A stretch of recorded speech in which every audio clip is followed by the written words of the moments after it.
제 이름은 박순자입니다. 올해 63입니다. 경기도 수원시 팔달구에서 태어나 평생을 이곳에서 살았습니다. 수원중앙교회에서 35년을 다녔고 15년 전부터는 권사로 섬겨왔습니다. 남편은 장로였고 두 아들은 모두 집사로 신앙생활을 하고 있습니다. 2023년 2월 17일 금요일 오후 4시 40분 저는 죽었습니다. 수원시 영통구에 있는 아주대학교병원 응급실에서였습니다. 급성 심근경색이었습니다. 심장이 멈춘 시간은 공식적으로 4분 12초였습니다.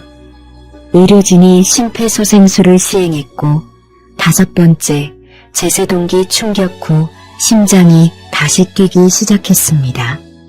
하지만 제가 경험한 시간은 4분이 아니었습니다. 적어도 몇 시간처럼 느껴졌습니다. 어쩌면 그보다 더 길었는지도 모릅니다. 시간의 개념 자체가 사라진 곳이었기 때문입니다. 지금부터 제가 그 3분 동안 본 것을 말씀드리겠습니다. 이것은 꿈이 아니었습니다. 환각도 아니었습니다. 뇌의 산소 부족으로 인한 착각도 아니었습니다. 제가 본 것은 너무나 선명했고 너무나 실제적이었으며 지금도 제 눈앞에 생생하게 남아있습니다. 가슴을 쥐어짜는 고통이 시작된 것은 그날 오후 2시쯤이었습니다. 교회 여성교회 모임을 마치고 집으로 돌아가는 길이었습니다. 수원시청 사거리를 지나 매산로를 걷고 있을 때였습니다. 갑자기 왼쪽 가슴에서 시작된 통증이 턱까지 퍼져 올라왔습니다. 숨을 쉴 수가 없었습니다. 근처 약국으로 들어갔습니다. 약사님이 제 얼굴색을 보고 즉시 119에 신고했습니다. 구급차가 도착하기까지 약 8분이 걸렸습니다. 그 8분 동안 저는 계속 기도했습니다. 주여, 이 고통을 거두어 주소서. 제가 아직 할 일이 많이 남았습니다. 손주들도 아직 어립니다. 제발 저를 살려주소서. 구급차 안에서 의식이 흐려지기 시작했습니다. 구급대원이 제 손을 잡고 이름을 계속 불렀습니다. 대답을 하려고 했지만 입이 열리지 않았습니다. 눈앞이 점점 어두워졌습니다. 마지막으로 본 것은 구급차 천장에 달린 형광등이었습니다. 그 불빛이 점점 멀어지면서 모든 것이 검게 변했습니다. 그리고 갑자기 고통이 사라졌습니다. 완전히 사라졌습니다. 편안함이 온몸을 감쌌습니다. 아주 오랜만에 느끼는 평화였습니다. 30년 넘게 알아온 관절염 통증도 없었습니다. 10년 전부터 시달려온 편두통도 없었습니다. 몸이 깃털처럼 가벼웠습니다. 눈을 떴습니다. 아니, 눈을 떴다는 표현이 맞는지 모르겠습니다. 저는 더 이상 눈꺼풀을 가지고 있지 않았으니까요. 그냥 갑자기 볼 수 있게 되었습니다. 그것도 360도 전체를 동시에 볼 수 있었습니다. 저는 응급실 천장 근처에 떠 있었습니다. 아래를 내려다보니 침대 위에 누워있는 여자가 보였습니다. 파란색 블라우스를 입고 있었습니다. 그날 아침 제가 입었던 바로 그 옷이었습니다. 의료진 5명이 그 여자를 둘러싸고 있었습니다. 한 사람이 가슴을 강하게 압박하고 있었습니다. 다른 사람이 주사기를 들고 있었습니다. 그때 깨달았습니다. 저 여자가 바로 저라는 것을. 저는 제 몸을 내려다보고 있었습니다. 이상하게도 두렵지 않았습니다. 오히려 신기했습니다. 저렇게 생겼구나 하는 생각이 들었습니다. 평생 거울로만 보던 얼굴을 처음으로 완전히 다른 각도에서 보고 있었습니다. 의사가 소리쳤습니다. 제세동기 준비, 충전, 모두 떨어지세요. 제 몸이 침대 위에서 튀어 올랐습니다. 한 번, 두 번, 세 번. 모니터에서 삐하는 긴 소리가 계속 울렸습니다. 평평한 선이 화면을 가로질렀습니다. 그 순간 뒤에서 무언가가 저를 잡아당기는 느낌이 들었습니다. 강력한 흡입력이었습니다. 저항할 수 없었습니다. 응급실이 빠르게 멀어졌습니다. 병원 건물이 작아지고 수원 시내가 한눈에 들어왔습니다. 하늘로 올라가고 있었습니다. 아니, 하늘이라는 표현도 정확하지 않습니다. 방향의 개념이 없어졌습니다. 위도 아래도 없었습니다. 그저 이동하고 있다는 느낌만 있었습니다. 빠르게, 엄청나게 빠르게 주변이 밝아지기 시작했습니다. 처음에는 희미한 회색빛이었다가 점점 밝아졌습니다. 하얀 빛이 사방에서 쏟아져 들어왔습니다. 눈이 부셨지만 고통스럽지 않았습니다. 오히려 그 빛 속에 있고 싶었습니다. 따뜻했고 포근했고 사랑으로 가득했습니다. 빛 속에서 형태가 나타나기 시작했습니다. 거대한 문이었습니다. 제가 평생 본 어떤 건축물보다 컸습니다. 높이를 가늠할 수 없었습니다. 순백색이었습니다. 진주처럼 빛났습니다. 문 표면에는 무수히 많은 이름들이 새겨져 있었습니다. 금빛 글씨들이었습니다. 문 앞에 섰습니다. 아니, 선다는 표현도 맞지 않습니다. 저는 발이 없었습니다. 몸 자체가 없었습니다. 그냥 의식만 있었습니다. 하지만 분명히 문 앞에 있었습니다. 문지기가 나타났습니다. 사람의 형상이었지만 사람은 아니었습니다. 빛으로 이루어진 존재였습니다. 얼굴이 있었지만 세부적인 이목구비는 보이지 않았습니다. 그저 압도적인 권위가 느껴졌습니다. 그분이 말씀하셨습니다. 음성은 아니었습니다. 소리가 나지 않았습니다. 하지만 저는 완벽하게 이해했습니다. 생각이 직접 제 안으로 들어왔습니다. 박순자, 제 이름이었습니다. 대답하려고 했습니다.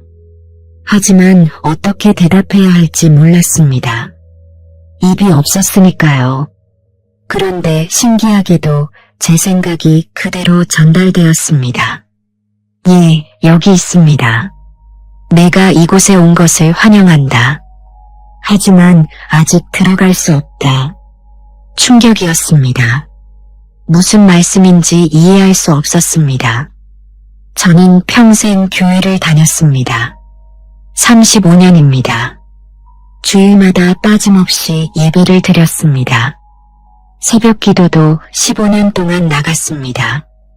11조도 정확히 드렸습니다. 헌금도 아끼지 않았습니다. 구역장도 했고 찬양대원도 했고 지금은 권사입니다. 왜 들어갈 수 없습니까? 내가 교회에 다닌 것을 안다. 내가 헌금한 것도 안다. 내가 직분을 맡아 섬긴 것도 안다. 하지만 그것이 다가 아니다. 그러면 무엇이 더 필요합니까? 제가 뭘 잘못했습니까? 들어라. 지금부터 내가 보여주는 것을 보라. 그리고 돌아가거든 사람들에게 전하라. 갑자기 눈앞에 장면들이 펼쳐졌습니다. 영화 스크린처럼, 아니 그보다 훨씬 더 생생하게 제 삶의 순간들이 재생되기 시작했습니다. 3차원이 아니었습니다. 4차원도 아니었습니다. 제가 그 순간 속에 있었습니다. 그때의 감정을 다시 느꼈습니다. 제 마음속 생각까지 모두 드러났습니다. 첫 번째로 본 장면은 2022년 11월 어느 주일 아침이었습니다. 수원중앙교회 본당에서였습니다. 예배가 막 끝난 시점이었습니다. 저는 권사실 앞 복도에 서 있었습니다. 김영희 집사님과 이야기를 나누고 있었습니다. 목사님, 설교가 요즘 너무 길어요. 오늘도 거의 50분 하셨잖아요. 예전에는 30분 정도였는데 저는 고개를 끄덕였습니다. 맞아요. 저도 그게 좀 불편해요. 앉아있는 것도 힘들고 점심시간도 늦어지고. 그때 다른 권사님이 우리 대화를 듣고 웃으며 끼어들었습니다. 목사님이 나이 드시니까 말이 많아지시나 봐요. 우리 시어머니도 그러셨거든요. 우리는 함께 웃었습니다. 별 생각 없이 한 대화였습니다. 그냥 일상적인 수다였습니다. 악의는 없었습니다. 하지만 그 장면을 다시 보는 순간 저는 알았습니다. 그것이 얼마나 큰 죄였는지를. 하나님의 종을 향한 불평이었습니다. 하나님의 말씀을 전하는 그분을 향해 불만을 품었습니다. 공개적인 장소에서 다른 사람들 앞에서 목사님의 권위를 깎아내렸습니다. 더 끔찍한 것은 그 다음이었습니다. 화면이 전환되었습니다. 같은 날 저녁, 제 집 거실이었습니다. 남편과 저녁을 먹으면서 저는 또다시 같은 이야기를 했습니다. 여보, 목사님 설교가 요즘 너무 길어진 것 같지 않아요? 오늘도 거의 1시간이었어요. 남편도 동의했습니다. 나도 느꼈어. 좀 지루하더라고. 그 대화가 퍼져나가는 것이 보였습니다. 보이지 않는 파장처럼 공기 중으로 퍼져나갔습니다. 그리고 영적인 세계에서 무언가가 일어났습니다. 어둠의 존재들이 그 말을 받아들였습니다. 기뻐했습니다. 춤을 췄습니다. 교회에 분열의 씨앗이 뿌려졌다고 환호했습니다. 제 말 한마디가 영적 전쟁에서 적에게 무기를 쥐어준 것이었습니다. 그리고 시간이 흘러 다른 장면이 나타났습니다. 같은 해 12월 교회 당회 모임이었습니다. 장로님들과 권사님들이 모여 새해 사역 계획을 논의하고 있었습니다. 그런데 회의 분위기가 이상했습니다. 여러 사람이 목사님의 설교 방식에 대해 의견을 냈습니다. 좀 더 간결하게 해주실 수 없겠냐고, 시간을 지켜달라고. 목사님의 얼굴이 어두워졌습니다. 상처받은 표정이었습니다. 제가 설교를 길게 하는 것이 문제라는 말씀이신가요? 제가 하나님의 말씀을 전하는 것이 여러분께 부담이 되었습니까? 아무도 대답하지 못했습니다. 어색한 침묵이 흘렀습니다. 그 모든 것의 시발점이 바로 저였습니다. 제가 복도에서 한 불평 한마디가 씨앗이 되어 교회 안에 불만의 분위기를 만들었습니다. 저는 시작점이었습니다. 저는 균열의 척금이었습니다. 음성이 들렸습니다. 문지기의 음성이었습니다. 첫 번째 죄, 하나님의 종을 비방하는 죄. 내가 입으로 묵사를 판단했다. 내가 하나님이 세우신 권위를 무시했다. 내가 교회 안에 불평의 영을 들여놓았다. 이것은 하나님이 용서하지 않는 죄다. 왜냐하면 이것은 하나님 자신을 거역하는 것이기 때문이다. 변명하고 싶었습니다. 저는 그냥 의견을 말한 것뿐이었습니다.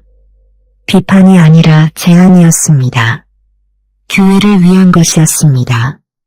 하지만 말이 나오지 않았습니다. 그 모든 변명이 거짓이라는 것을 저 자신이 알고 있었기 때문입니다. 제 마음속 진짜 동기가 드러났습니다. 저는 불편했습니다. 제 편의가 중요했습니다. 하나님의 말씀보다 제 점심시간이 더 중요했습니다. 두 번째 장면이 나타났습니다. 2021년 4월이었습니다. 코로나 팬데믹이 한창일 때였습니다. 교회는 온라인 예배로 전환했습니다. 저는 집 거실 소파에 앉아 노트북으로 예배를 시청하고 있었습니다. 하지만 제 손에는 휴대폰이 들려 있었습니다. 설교가 진행되는 동안 저는 카카오톡을 확인하고 있었습니다. 인스타그램을 스크롤했습니다. 뉴스 기사를 읽었습니다. 화면 한편에서는 목사님이 말씀을 전하고 있었지만 제 귀는 듣지 않았습니다. 제 마음은 다른 곳에 있었습니다. 예배가 끝났습니다. 저는 노트북을 닫았습니다. 출석 체크가 되었습니다.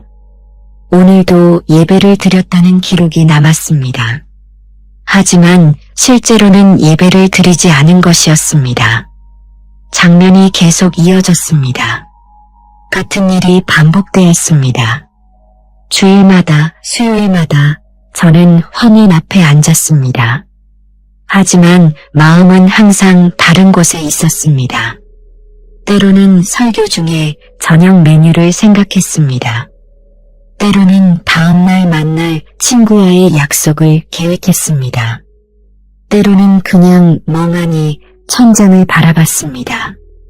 심지어 교회에 직접 나갔을 때도 마찬가지였습니다. 몸은 예배당 안에 있었지만 영은 없었습니다. 찬양을 부를 때 입은 움직였지만 마음은 노래하지 않았습니다. 기도할 때 고개는 숙였지만 생각은 딴 데 가 있었습니다. 설교를 들을 때 눈은 떠져 있었지만 귀는 닫혀 있었습니다. 음성이 다시 들렸습니다. 두 번째 죄, 형식적인 예배의 죄. 내 입술로는 나를 가까이 하지만 내 마음은 내게서 멀리 있었다. 내가 내 앞에 나아왔지만 내 영은 다른 곳에 있었다. 내가 예배를 드렸다고 생각했지만 나는 내 예배를 받지 않았다. 이것은 하나님이 용서하지 않는 죄다. 왜냐하면 이것은 하나님을 속이려는 시도이기 때문이다. 충격이었습니다. 저는 35년 동안 한 번도 주일 예배를 빠진 적이 없었습니다. 비가 와도 눈이 와도 아파도 나갔습니다. 그것이 자랑이었습니다. 그것이 제 신앙의 증거라고 생각했습니다. 하지만 진실은 달랐습니다. 제가 나간 것은 습관이었습니다. 의무감이었습니다. 다른 사람들의 시선을 의식한 것이었습니다. 권사인데 예배를 빠지면 뭐라고 하겠어? 구역원들이 뭐라고 생각하겠어? 그런 두려움이었습니다. 진정으로 하나님을 만나고 싶은 갈망은 없었습니다. 하나님의 음성을 듣고 싶은 열망도 없었습니다. 그저 종교적 루틴을 수행하는 것이었습니다. 체크리스트의 한 항목을 지우는 것이었습니다. 세 번째 장면으로 넘어갔습니다. 2019년 7월이었습니다. 여름 성경학교가 진행되고 있었습니다. 저는 자원봉사자로 참여했습니다. 아이들을 위한 간식을 준비하는 팀이었습니다. 교회 주방에서 5명의 권사님들과 함께 과일을 썰고 있었습니다. 수박, 포도, 참외를 준비했습니다. 일하면서 자연스럽게 대화가 오갔습니다. 최 집사님네 아들 말이야. 또 사업 망했다면서. 이번이 벌써 몇 번째야. 다른 권사님이 대답했습니다. 세 번째일걸. 그 집은 원래 돈복이 없어. 제가 거들었습니다. 최 집사님이 젊었을 때 좀 그러셨잖아요. 술도 좋아하시고. 그게 대물림 되나 봐요. 모두 고개를 끄덕였습니다. 그러게 말이야. 부모가 심은 대로 거두는 거지 뭐. 우리는 계속 일했습니다. 과일을 썰면서 이 집안 이야기, 저 집안 이야기를 했습니다. 누구는 시어머니 문제로 고생한다더라. 누구는 남편이 바람을 피운다더라. 누구는 딸이 공부를 안 한다더라. 모두 사실이었을 수도 있습니다. 아니면 소문이었을 수도 있습니다. 확인하지 않았습니다. 중요하지 않았습니다. 그저 화제거리였습니다. 지루한 작업 시간을 채우는 수다였습니다. 하지만 그 장면을 다시 보면서 저는 보았습니다. 우리가 말할 때마다 보이지 않는 화살이 날아가는 것을, 그 화살이 우리가 이야기하는 사람들에게 꽂히는 것을, 영적으로 상처를 입히는 것을, 보호막이 찢어지는 것을, 어둠의 세력이 그 틈으로 침투하는 것을, 더 끔찍한 것은 우리가 입으로는 기도한다고 말했다는 것입니다. 그래, 최 집사님네 정말 안 됐다. 우리가 기도해줘야겠어. 이렇게 말하면서도 마음속으로는 우월감을 느꼈습니다. 우리는 저렇지 않아. 우리는 더 낫지. 이런 생각이었습니다. 음성이 들렸습니다. 세 번째 죄, 험담과 판단의 죄. 내가 입으로 형제자매를 찢었다. 내가 사랑한다고 말하면서 비수를 꽂았다. 내가 기도한다고 말하면서 저주를 퍼부었다. 내가 교회라고 부르는 곳에서 형제를 배신했다. 이것은 하나님이 용서하지 않는 죄다. 왜냐하면 이것은 그리스도의 몸을 찢는 행위이기 때문이다. 변명할 여지가 없었습니다. 모든 것이 사실이었습니다. 저는 수없이 많은 사람들에 대해 이야기했습니다. 그들의 약점을, 실패를, 문제를, 때로는 동정하는 척했지만 실제로는 판단했습니다. 때로는 걱정하는 척했지만 실제로는 정죄했습니다. 그리고 가장 끔찍한 것은 제가 그것을 죄로 생각하지 않았다는 것입니다. 그냥 일상적인 대화라고 생각했습니다. 정보 공유라고 생각했습니다. 관심의 표현이라고 생각했습니다. 하지만 하나님의 눈에는 살인이었습니다. 보이지 않는 칼로 형제자매를 찌르는 행위였습니다. 네 번째 장면이 펼쳐졌습니다. 2020년 2월이었습니다. 코로나가 막 시작될 무렵이었습니다. 교회 현관에서였습니다. 예배가 끝나고 집으로 돌아가는 길이었습니다. 한 집사님이 저에게 다가왔습니다. 얼굴이 어두웠습니다. 권사님, 제가 요즘 너무 힘들어서요. 남편이 사업이 안 되니까 술을 너무 많이 마셔요. 집에 오면 화를 내고 아이들도 무서워하고 저도 견디기가 힘들어요. 기도 좀 해주세요. 저는 그분의 손을 잡았습니다. 아이고, 집사님, 힘드시겠어요. 제가 기도할게요. 걱정 마세요. 하나님이 다 해결해 주실 거예요. 그분은 고맙다고 했습니다. 눈물을 글썽이며 돌아갔습니다. 다음 날 구역 모임이었습니다. 저는 다른 구역원들에게 그 이야기를 했습니다. 김 집사님네 요즘 진짜 힘들대요. 남편이 술 문제가 있나 봐요. 어제 보니까 많이 힘들어 하시더라고. 우리가 기도해줘야 할 것 같아요. 표면적으로는 기도 제목 나눔이었습니다. 하지만 실제로는 그분의 사적인 고통을 공개적으로 폭로한 것이었습니다. 그분이 용기 내서 저에게만 털어놓은 이야기를 여러 사람에게 퍼뜨린 것이었습니다. 다음 주에 김 집사님이 저를 피했습니다. 눈을 마주치지 않았습니다. 나중에 다른 집사님을 통해 들었습니다. 김 집사님이 구역 모임에 나오지 않겠다고 했다고, 창피해서 얼굴을 들 수가 없다고. 그분은 결국 교회를 떠났습니다. 석 달 후였습니다. 다른 교회로 옮겼습니다. 저는 안타깝다고 생각했습니다. 그렇게까지 할 필요 있나? 우리가 다 기도해 주려고 한 건데. 하지만 지금 그 장면을 다시 보니 알 수 있었습니다. 제가 그분을 교회에서 몰아낸 것이었습니다. 제 입이 그분에게 수치심을 안긴 것이었습니다. 제 말 한마디가 그분의 안전한 공간을 빼앗은 것이었습니다. 음성이 들렸습니다. 네 번째 죄, 신뢰를 배신하는 죄. 내게 털어놓은 사람을 내가 배신했다. 내게 비밀을 맡긴 영혼을 내가 팔아넘겼다. 내가 기도한다는 명목으로 수치를 퍼뜨렸다.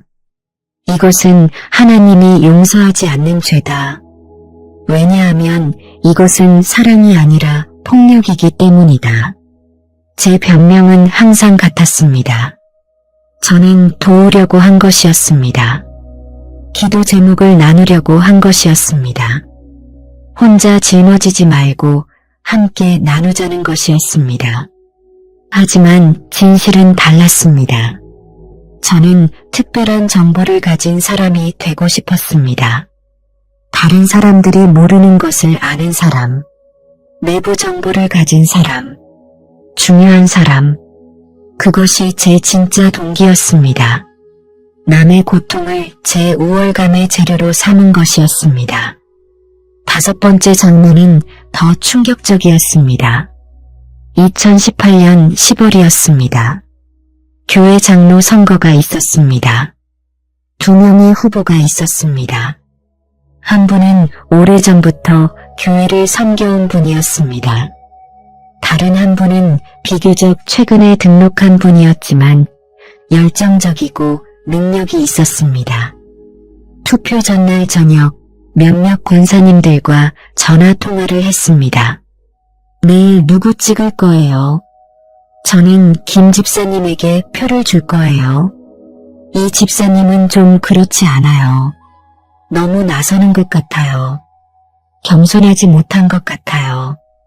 다른 권사님도 동의했습니다. 맞아요. 저도 그렇게 생각해요. 게다가 이 집사님은 전 교회에서 무슨 문제가 있었다는 소문도 있어요. 소문이었습니다. 확인되지 않은 소문. 누가 한 이야기인지도 모르는 소문. 사실인지 아닌지도 모르는 소문. 하지만 우리는 그 소문을 퍼뜨렸습니다. 몇 명의 구역원들에게 은근슬쩍 이야기했습니다. 이 집사님 전 교회에서 뭔가 있었다던데. 잘 모르겠지만 조심해야 할 것 같아요. 투표 결과가 나왔습니다. 김 집사님이 당선되었습니다. 이 집사님은 낙선했습니다. 표 차이가 크지 않았습니다. 단 12표 차이였습니다. 투표 후 이 집사님의 표정을 봤습니다. 깊은 상처가 보였습니다. 그분은 석 달 후 교회를 떠났습니다. 가족 모두 함께 5 식구가 모두 떠났습니다. 나중에 알게 되었습니다. 그 소문은 완전히 거짓이었다는 것을. 이 집사님은 전 교회에서 아무 문제가 없었다는 것을. 오히려 훌륭하게 섬기다가 이사로 인해 우리 교회로 온 것이었다는 것을. 하지만 이미 늦었습니다. 그분은 떠났습니다. 다시는 돌아오지 않았습니다. 음성이 들렸습니다. 5번째 죄, 거짓 증언의 죄. 내가 확인하지 않은 말을 퍼뜨렸다. 내가 소문을 진실처럼 말했다. 내가 형제의 평판을 무너뜨렸다. 내가 하나님의 사람을 교회에서 쫓아냈다. 이것은 하나님이 용서하지 않는 죄다. 왜냐하면 이것은 거짓 증인이 되는 것이며 거짓말의 아비인 사탄의 일을 하는 것이기 때문이다. 할 말이 없었습니다. 저는 살인자였습니다. 칼을 쓰지 않은 살인자, 피를 흘리지 않은 살인자, 하지만 누군가의 영적 생명을 죽인 살인자. 그 집사님 가족 5명이 교회를 떠났다는 것은 5 영혼이 상처받았다는 의미였습니다. 아이들도 있었습니다. 그 아이들의 마음속에 교회에 대한 불신이 심겼을 것입니다. 그것이 평생 갈 수도 있습니다. 모든 것이 제 입에서 시작되었습니다. 6번째 장면이 나타났습니다. 이것은 더 개인적이었습니다. 2017년 4월이었습니다. 제 집 안방에서였습니다. 남편과 심한 다툼을 한 후였습니다. 다툼의 원인은 사소했습니다. 남편이 약속을 잊어버린 것이었습니다. 제 친정어머니 생신 식사 약속을 남편은 회사 회식이 있다고 미리 말했다고 했습니다. 하지만 저는 그런 말을 들은 기억이 없었습니다. 화가 났습니다. 고함을 쳤습니다. 당신은 항상 그래요.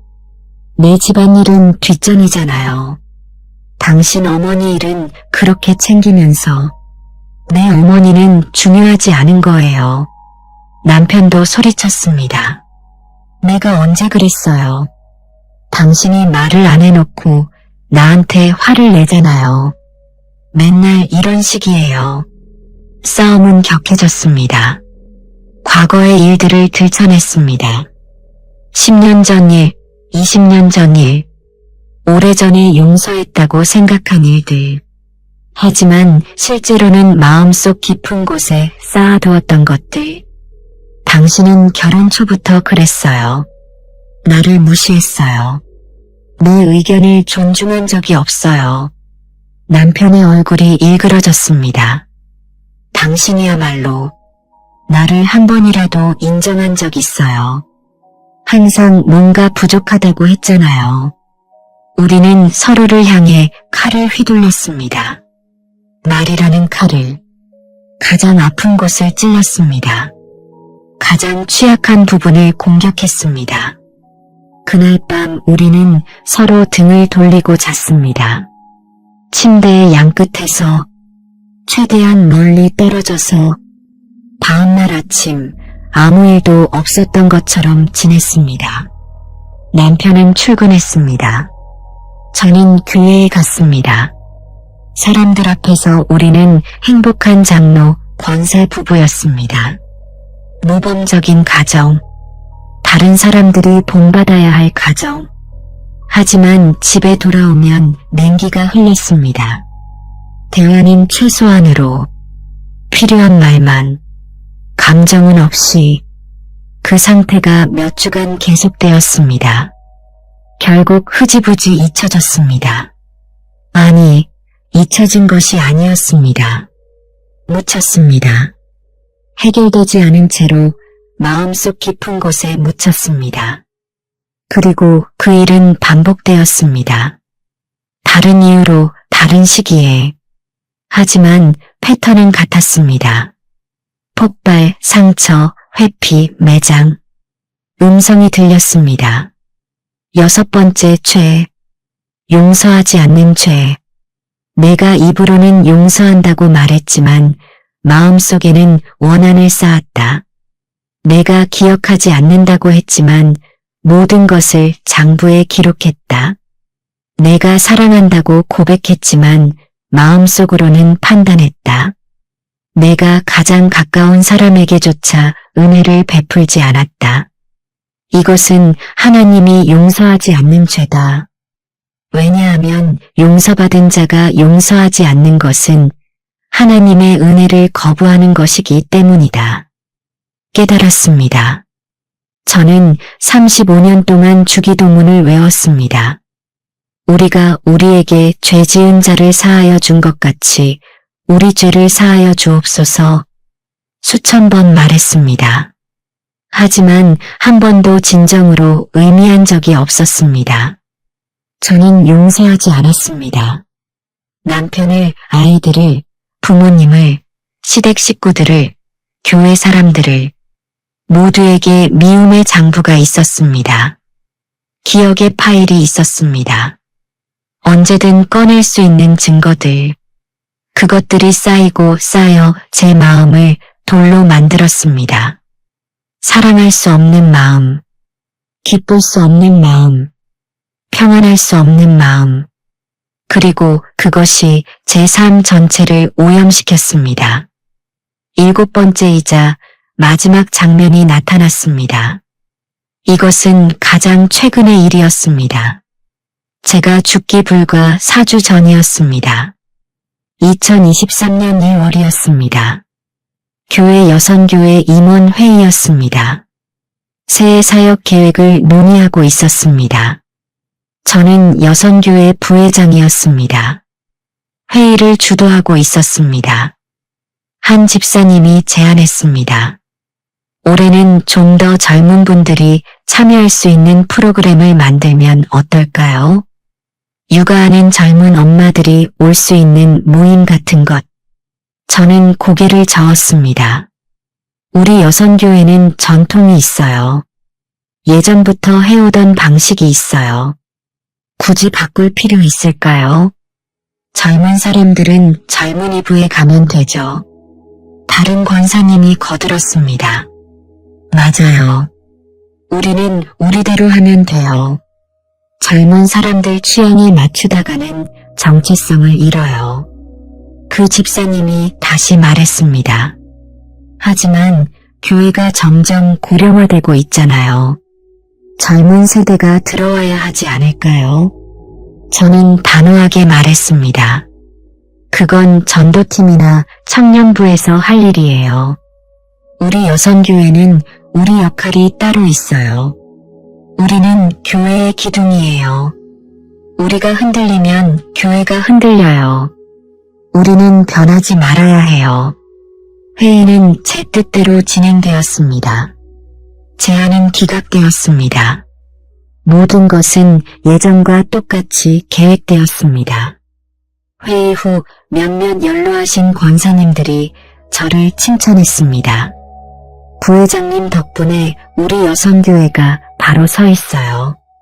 요즘 젊은 사람들은 너무 변화만 좋아해요. 전통을 지켜주셔서 감사해요. 저는 뿌듯했습니다. 제가 옳은 일을 했다고 생각했습니다. 하지만 지금 그 장면을 다시 보니 다르게 보였습니다. 제가 막아선 것은 변화가 아니었습니다. 제가 거부한 것은 새로운 방식이 아니었습니다. 제가 지키려 한 것은 제 권력이었습니다. 제 지위, 제 영향력. 저는 여선교회를 제 왕국으로 만들었습니다. 제가 통제하는 영역, 제 말이 법이 되는 곳. 하나님의 일이 중요한 것이 아니었습니다. 하나님의 뜻이 이루어지는 것이 중요한 것이 아니었습니다. 박순자의 왕국이 유지되는 것이 중요했습니다. 더 끔찍한 것은 제가 그것을 영적인 언어로 포장했다는 것입니다. 전통을 지킨다. 교회의 기둥이 되어야 한다. 정체성을 잃으면 안 된다. 모두 그럴듯한 말들이었습니다. 하지만 실제로는 제 이기심을 감추는 가면이었습니다. 음성이 들렸습니다. 이번에는 더 엄숙했습니다. 7번째 죄, 교만의 죄. 내가 하나님의 자리에 앉았다. 내가 교회를 내 것으로 만들었다. 내가 하나님의 뜻보다 내 뜻을 우선시했다. 내가 하나님의 나라가 아니라 내 왕국을 세웠다. 이것은 하나님이 용서하지 않는 죄다. 왜냐하면 이것은 사탄이 저지른 최초의 죄이며 모든 죄의 뿌리이기 때문이다. 모든 장면이 끝났습니다. 저는 다시 문 앞에 서 있었습니다. 아니, 서 있다기보다는 그곳에 존재하고 있었습니다. 문지기가 말씀하셨습니다. 박순자, 내가 보았는가? 예, 보았습니다. 내가 이해했는가? 예, 이해했습니다. 그렇다면 너는 알 것이다. 내가 왜 이 문을 통과할 수 없는지를 알았습니다. 너무나 명확하게 알았습니다. 저는 교회를 다녔지만 그리스도를 따르지 않았습니다. 저는 성경을 읽었지만 말씀에 순종하지 않았습니다. 저는 기도했지만 하나님과 대화하지 않았습니다. 저는 봉사했지만 사랑하지 않았습니다. 저는 헌금했지만 드리지 않았습니다. 저는 종교가 있었지만 관계가 없었습니다. 저는 신앙생활을 했지만 하나님을 살지 않았습니다. 그렇다면 저는 지옥으로 가는 것입니까? 문지기가 대답했습니다. 내 시간이 아직 오지 않았다. 너는 돌아갈 것이다. 그리고 이것을 사람들에게 전할 것이다. 무엇을 전합니까? 평생 교회에 다니는 것이 구원을 보장하지 않는다는 것을, 직분이 천국 입장권이 아니라는 것을, 헌금과 봉사가 의로움의 증거가 아니라는 것을, 종교적 활동이 하나님과의 관계를 대신할 수 없다는 것을, 그리고 무엇보다 혀의 죄가 얼마나 파괴적인지를, 말 한마디가 얼마나 많은 영혼을 상하게 하는지를, 입술이 생명도 줄 수 있고 죽음도 줄 수 있다는 것을, 내가 돌아가면 사람들이 믿지 않을 것이다. 내가 미쳤다고 할 것이다. 내가 환각을 보았다고 할 것이다. 하지만 너는 계속 말해야 한다. 왜냐하면 시간이 얼마 남지 않았기 때문이다. 무슨 시간입니까? 회개할 시간이다. 사람들은 자신에게 시간이 많다고 생각한다. 내일도 있고 다음 주도 있고 내년도 있다고 생각한다. 하지만 아무도 내일을 보장받지 못했다. 내가 그 증거다. 너는 오늘 아침 죽을 줄 몰랐다. 이제 돌아가라. 그리고 전하라. 갑자기 거대한 힘이 저를 잡아당겼습니다. 문에서 멀어졌습니다. 빛이 희미해졌습니다. 다시 어둠 속으로 빠져들었습니다. 그리고 고통이 돌아왔습니다. 가슴의 고통, 몸 전체의 고통, 누군가 제 가슴을 세게 누르고 있었습니다. 목구멍에 무언가 들어가 있었습니다. 숨을 쉴 수 없었습니다. 눈을 떴습니다. 진짜 눈을. 너무 밝았습니다. 천장에 형광등이 보였습니다. 사람들의 얼굴이 보였습니다. 의사, 간호사, 응급구조사, 한 의사가 소리쳤습니다. 돌아왔어요. 맥박이 잡혀요. 저는 말하려고 했습니다. 하지만 입에 튜브가 있었습니다. 손을 움직이려고 했습니다. 팔에 힘이 없었습니다. 의사가 제 손을 잡았습니다. 박순자 권사님 들리세요? 고개를 끄덕일 수 있으면 끄덕여 보세요. 저는 고개를 끄덕였습니다. 아주 조금. 잘하셨어요. 이제 안전해요.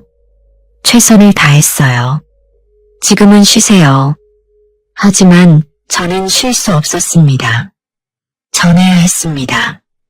본 것을 말해야 했습니다. 병원에서 2주를 보냈습니다. 중환자실에서 나흘, 일반 병실에서 열흘. 회복 과정은 느렸습니다. 몸은 약했습니다. 하지만 정신은 점점 더 또렷해졌습니다. 그리고 제가 본 것이 조금도 흐려지지 않았습니다. 오히려 시간이 갈수록 더 선명해졌습니다. 꿈이었다면 잊혀졌을 것입니다. 환각이었다면 희미해졌을 것입니다. 하지만 이것은 기억이었습니다. 실제로 일어난 일의 기억. 병원에 있는 동안 많은 사람이 문병을 왔습니다. 목사님, 장로님들, 권사님들, 구역원들 모두 제가 살아난 것을 기뻐했습니다. 하나님께 감사했습니다. 저는 그들에게 제가 본 것을 말했습니다. 처음에는 조심스럽게, 나중에는 더 직접적으로. 반응은 다양했습니다. 어떤 사람들은 진지하게 들었습니다. 어떤 사람들은 웃으며 넘겼습니다. 권사님, 너무 힘드셔서 꿈을 꾸신 거예요. 이제 괜찮으시니까 잊으세요. 어떤 사람들은 불편해했습니다. 특히 제가 언급한 사람들, 김 집사님 이야기, 이 집사님 이야기, 그들은 빨리 화제를 돌렸습니다. 목사님도 조심스러워했습니다. 권사님, 그런 경험은 매우 개인적인 것입니다. 조심해서 다루셔야 해요. 사람들을 혼란스럽게 할 수 있어요. 하지만 저는 멈출 수 없었습니다. 문지기가 말씀하셨습니다. 전하라고. 사람들이 믿지 않아도 계속 말하라고. 퇴원 후 첫 주일 저는 교회에 갔습니다. 사람들이 박수를 맞아주었습니다. 부활하신 것을 축하합니다. 권사님. 하나님께 영광 돌립니다. 예배 후 여성교회 모임이 있었습니다. 저는 제 간증을 나눴습니다. 전체를 숨김없이 침묵이 흘렀습니다. 길고 불편한 침묵. 한 권사님이 말했습니다. 권사님, 그런 이야기는 좀 조심하셔야 할 것 같아요. 우리 교회분들 이름이 나오잖아요. 그분들 기분 나쁠 수 있어요. 다른 권사님이 거들었습니다. 그리고 우리가 다 그렇게 죄인처럼 말씀하시면 우리도 열심히 믿음 생활하는데 좀 상처받을 수 있어요. 여성교회 회장님이 정리했습니다. 권사님, 제 생각에는 그런 경험은 개인적으로만 간직하시는 게 좋을 것 같아요. 교회 전체에 나누시기에는 좀 논란의 여지가 있어요. 저는 깨달았습니다. 그들은 듣고 싶어 하지 않았습니다. 불편한 진실을 마주하고 싶어 하지 않았습니다. 자신의 삶을 돌아보고 싶어 하지 않았습니다. 하지만 저는 계속 말했습니다. 개인적으로 만나는 사람들에게, 구역 모임에서, 심지어 길거리에서 만난 낯선 사람들에게도 어떤 사람들은 들었습니다. 진지하게 들었습니다. 그리고 변했습니다. 제게 와서 고백했습니다. 권사님, 저도 그런 죄를 짓고 있었어요. 이제 알았어요. 회개해야겠어요. 그런 사람들을 볼 때마다 저는 울었습니다. 기쁨의 눈물을, 제가 죽었다 살아난 이유를 알 것 같았습니다. 지금은 그 일이 있은 지 9개월이 지났습니다. 저는 여전히 수원에 살고 있습니다. 여전히 같은 교회에 다닙니다. 하지만 모든 것이 달라졌습니다. 저는 더 이상 권사로 섬기지 않습니다. 직분을 내려놓았습니다. 제가 그 자리에 합당하지 않다는 것을 알았기 때문입니다. 제가 먼저 변해야 한다는 것을 알았기 때문입니다. 저는 더 이상 여성교회 부회장이 아닙니다. 그냥 평범한 교인입니다. 뒷자리에 앉아 조용히 예배드리는 사람. 하지만 제 삶은 더 의미 있어졌습니다. 예배가 달라졌습니다. 이제 저는 정말로 하나님을 만납니다. 찬양할 때 제 영혼이 노래합니다. 기도할 때 제 마음이 말합니다. 설교를 들을 때 제 귀가 열립니다. 말이 달라졌습니다. 저는 제 혀를 지킵니다. 남에 대해 이야기하기 전에 3번 생각합니다. 이것이 사실인가? 이것이 필요한가? 이것이 사랑인가? 셋 중 하나라도 아니라면 입을 다뭅니다. 관계가 달라졌습니다. 저는 남편에게 사과했습니다. 30년 동안의 모든 원한에 대해. 남편도 울었습니다. 저도 용서를 구했습니다. 우리는 새롭게 시작했습니다. 60이 넘은 나이에 신혼부부처럼 저는 제가 상처 준 사람들을 찾아갔습니다. 김 집사님, 이 집사님, 그들에게 무릎 꿇고 용서를 빌었습니다. 모두가 용서해 준 것은 아닙니다. 어떤 분은 여전히 화가 나 있었습니다. 당연했습니다. 저는 기다릴 것입니다. 그리고 저는 계속 제 이야기를 합니다. 들어줄 사람에게, 믿어줄 사람에게 제가 이 이야기를 하는 이유는 여러분에게 두려움을 주려는 것이 아닙니다. 정죄하려는 것도 아닙니다. 단지 경고하려는 것입니다. 사랑으로 교회에 다니는 것만으로는 충분하지 않습니다. 직분을 맡는 것만으로는 충분하지 않습니다. 헌금하고 봉사하는 것만으로는 충분하지 않습니다. 하나님이 원하시는 것은 종교가 아니라 관계입니다. 의식이 아니라 순종입니다. 외적인 행위가 아니라 내적인 변화입니다. 그리고 특별히 우리의 말을 조심해야 합니다. 혀는 작지만 엄청난 힘을 가지고 있습니다. 생명을 살릴 수도 있고 죽일 수도 있습니다. 영혼을 세울 수도 있고 무너뜨릴 수도 있습니다. 우리는 얼마나 쉽게 남을 판단합니까? 얼마나 쉽게 비판합니까? 얼마나 쉽게 험담합니까? 그것이 그냥 수다라고 생각합니다. 정보 공유라고 생각합니다. 관심의 표현이라고 생각합니다. 하지만 영적 세계에서는 다릅니다. 모든 말이 기록됩니다. 모든 말이 결과를 만듭니다. 모든 말이 심판받을 것입니다. 예수님이 말씀하셨습니다. 사람이 무슨 무익한 말을 하든지 심판날에 이에 대하여 신문을 받으리니 내 말로 의롭다 함을 받고 내 말로 정죄함을 받으리라. 우리는 그 말씀을 가볍게 여깁니다. 다른 말씀들처럼 그저 읽고 지나갑니다. 하지만 그것은 경고입니다. 심각한 경고입니다. 저는 천국 문 앞에서 거절당하는 사람들을 봤습니다. 그들은 모두 놀라워했습니다. 충격받았습니다. 이해할 수 없어 했습니다. 평생 교회를 다녔는데, 평생 믿음 생활을 했는데 왜 들어갈 수 없는가? 하지만 이유는 명확했습니다. 그들의 입이 그들을 정죄했습니다. 그들의 혀가 그들을 심판했습니다. 그들의 말이 그들의 진짜 마음을 드러냈습니다. 밖으로는 경건했지만 안으로는 썩어 있었습니다.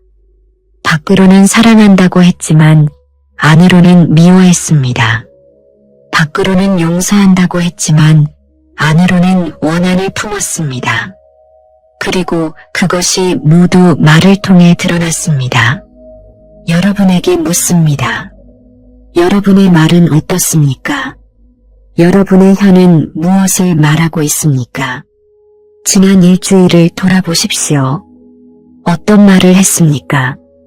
누구에 대해 이야기했습니까? 그 말들이 생명을 주었습니까? 아니면 죽음을 주었습니까? 목사님에 대해 불평한 적이 있습니까? 교회 리더십에 대해 비판한 적이 있습니까? 다른 교인에 대해 험담한 적이 있습니까? 확인하지 않은 소문을 퍼뜨린 적이 있습니까? 가족에게 상처 주는 말을 한 적이 있습니까? 배우자를 무시하는 말을 한 적이 있습니까? 자녀를 정죄하는 말을 한 적이 있습니까? 그렇다면 회개해야 합니다. 지금 당장 미루지 마십시오. 내일을 보장받지 못했습니다. 저는 제가 그날 아침 죽을 줄 몰랐습니다. 평범한 금요일이었습니다. 여성교회 모임에 가는 날이었습니다. 저녁에는 손주들을 돌봐주기로 한 날이었습니다. 계획이 가득했습니다. 하지만 오후 2시에 제 심장이 멈췄습니다. 아무 예고 없이, 아무 준비 없이, 그리고 저는 천국 문 앞에 섰습니다. 제가 준비되지 않은 상태로 다행히 저는 돌아왔습니다. 두 번째 기회를 받았습니다. 하지만 모두가 그런 기회를 받는 것은 아닙니다. 대부분의 사람은 한 번의 기회만 있습니다. 그 한 번으로 모든 것이 결정됩니다. 영원히 결정됩니다. 제가 전하고 싶은 메시지는 간단합니다. 첫째, 교회 다니는 것과 구원받는 것은 다릅니다. 종교 활동과 하나님과의 관계는 다릅니다.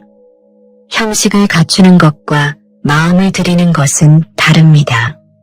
하나님은 여러분의 출석 기록을 보지 않습니다. 여러분의 헌금 내역을 보지 않습니다. 여러분의 직분을 보지 않습니다. 하나님은 여러분의 마음을 봅니다. 여러분의 동기를 봅니다. 여러분의 진실함을 봅니다. 둘째, 말을 조심하십시오. 혀를 지키십시오. 입술을 다스리십시오. 말하기 전에 생각하십시오. 이것이 사실인가? 이것이 필요한가? 이것이 사랑인가? 비판하고 싶을 때 입을 다무십시오. 판단하고 싶을 때 기도하십시오. 험담하고 싶을 때 축복하십시오. 여러분의 말이 여러분의 운명을 결정할 것입니다. 셋째, 지금 회개하십시오. 미루지 마십시오. 내일이 있을 것이라고 생각하지 마십시오. 하나님께 나아가십시오. 진실하게, 온전하게, 솔직하게 여러분의 죄를 고백하십시오. 숨기지 말고, 합리화하지 말고, 변명하지 마십시오. 그리고 용서를 구하십시오. 하나님께, 그리고 여러분이 상처 준 사람들에게. 넷째, 변화하십시오. 진정으로 변화하십시오. 같은 삶을 반복하지 마십시오. 같은 패턴을 되풀이하지 마십시오. 옛사람을 벗어버리고 새 사람을 입으십시오. 옛 습관을 버리고 새 습관을 만드십시오. 옛 말을 그치고 새 말을 하십시오. 다섯째, 관계를 회복하십시오. 깨진 관계를 고치십시오. 용서하지 못한 사람을 용서하십시오. 화해하지 못한 사람과 화해하십시오. 자존심을 버리십시오. 먼저 다가가십시오. 무릎 꿇으십시오. 제가 잘못했습니다. 라고 말하십시오. 여섯째, 다른 사람들에게 전하십시오. 이 메시지를 나누십시오. 경고하십시오. 사랑으로. 사람들이 믿지 않을 수도 있습니다. 조롱할 수도 있습니다. 미쳤다고 할 수도 있습니다. 상관없습니다. 계속하십시오. 한 사람이라도 듣는다면, 한 영혼이라도 구원받는다면 그것으로 충분합니다. 일곱째, 날마다 하나님 앞에 서십시오. 날마다 여러분의 마음을 점검하십시오. 날마다 여러분의 말을 돌아보십시오. 저녁마다 물으십시오. 오늘 내 말이 누군가를 세웠는가 아니면 무너뜨렸는가? 오늘 내 혀가 생명을 주었는가 아니면 죽음을 주었는가? 그리고 잘못이 있다면 즉시 회개하십시오. 즉시 바로잡으십시오. 마지막으로 한 가지 더 말씀드리겠습니다. 문지기가 제게 말씀하셨습니다. 시간이 얼마 남지 않았다고, 회개할 시간이 얼마 남지 않았다고. 저는 그 의미를 완전히 이해하지 못합니다. 하지만 긴박함은 느낍니다. 급함이 느껴집니다. 우리는 마지막 때를 살고 있습니다. 징조들이 보입니다. 세상은 점점 더 어두워지고 있습니다. 교회는 점점 더 미지근해지고 있습니다. 사람들의 마음은 점점 더 차가워지고 있습니다. 하지만 동시에 하나님의 자비도 계속되고 있습니다. 회개할 기회가 아직 있습니다. 돌아올 기회가 아직 있습니다. 바로잡을 기회가 아직 있습니다. 그 기회를 붙잡으십시오. 지금, 오늘, 내일을 기다리지 마십시오. 다음 주를 기다리지 마십시오. 더 나은 때를 기다리지 마십시오. 지금이 바로 그때입니다. 지금이 구원의 날입니다. 지금이 은혜의 때입니다. 저는 박순자입니다. 경기도 수원에서 평범하게 살아온 63세 여자입니다. 특별한 사람이 아닙니다. 신학을 공부한 사람도 아닙니다. 목사도 아니고 선교사도 아닙니다. 그저 한 번 죽었다가 살아난 사람입니다. 천국 문 앞에 섰다가 거절당하고 돌아온 사람입니다. 제가 본 것을 전하고 있습니다. 제가 들은 것을 말하고 있습니다. 제게 주어진 메시지를 나누고 있습니다. 믿든 믿지 않든 받아들이든 거부하든 그것은 여러분의 선택입니다. 저는 강요하지 않습니다. 다만 전할 뿐입니다. 하지만 한 가지는 확실합니다. 언젠가 여러분도 그 문 앞에 서게 될 것입니다. 그때 여러분은 무엇을 대답하시겠습니까? 여러분의 교회 출석 기록을 내밀겠습니까? 여러분의 헌금 영수증을 보여주겠습니까? 여러분의 직분을 말씀하시겠습니까? 그것들은 아무 소용이 없을 것입니다. 중요한 것은 단 하나입니다. 여러분이 진정으로 하나님을 사랑했는가? 여러분이 진정으로 사람들을 사랑했는가? 여러분의 믿음이 진짜였는가? 그리고 그것은 여러분의 말을 통해 증명될 것입니다. 여러분의 혀가 여러분의 증인이 될 것입니다. 여러분의 입술이 여러분을 옹호하거나 고발할 것입니다. 그러니 지금부터 조심하십시오. 지금부터 바꾸십시오. 지금부터 다르게 사십시오. 왜냐하면 시간이 얼마 남지 않았기 때문입니다. 저는 돌아왔습니다. 여러분에게 이것을 전하기 위해, 여러분을 깨우기 위해, 여러분을 구하기 위해 이 메시지를 받으십시오. 마음에 새기십시오. 그리고 행동하십시오. 여러분의 영혼이 달려 있습니다.